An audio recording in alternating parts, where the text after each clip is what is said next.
Magandang umaga, namaste, at eto yung mga kaganapan sa school at dahil Janmashtami, which is yung birthday ni Lord Krishna, ay gumagawa ako ng standee ni Lord Krishna.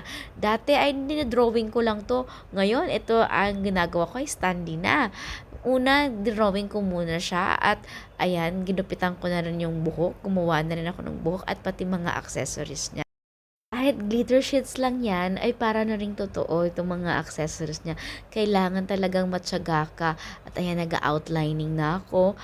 At after nitong Krishna standee, gumawa pa rin ako ng mga Krishna faces para sa decoration pa sa stage. At ayan, malapit ko na siyang matapos. Gagawan ko na lang siya ng cardboards para sa likod para siya ay tumayo. At ayan, eto na yung mga ginawa ko na Krishna faces at ang aking Krishna standee. At mas lalo pa siyang naging festive tingnan nang nilagyan siya namin ng marigold flowers. Ito yung usual na ginagamit when there's a festival here in India. Maya't maya pa ay nagsimula na yung program with their opening prayer. And this one is the opening dance, yung Krishna dance ng pre-primary wing.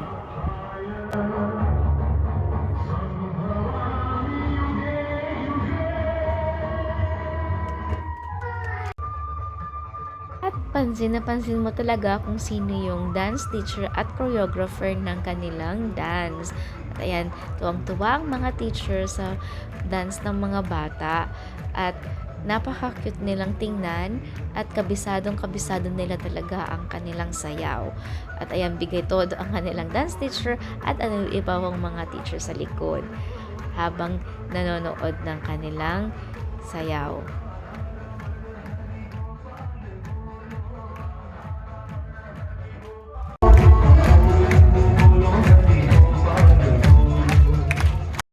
At kinabukasan nga ay Teacher's Day. Papunta kami nito sa aming Noida Extension Branch kung saan manonood kami ng isang stage drama para sa Teacher's Day. At ayan, nagsimula na kami mag-practice para sa aming TikTok.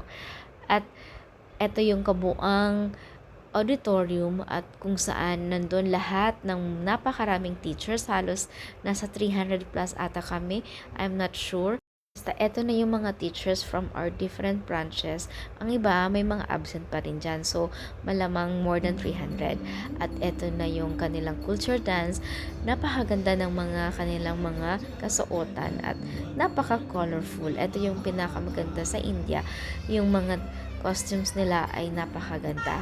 Dumating na yung main part, yung play, kaso hindi ko naman siya maintindihan. So lang may subtitle para mas lalo ko namang naintindihan. Pero for overall, nag-enjoy naman ako.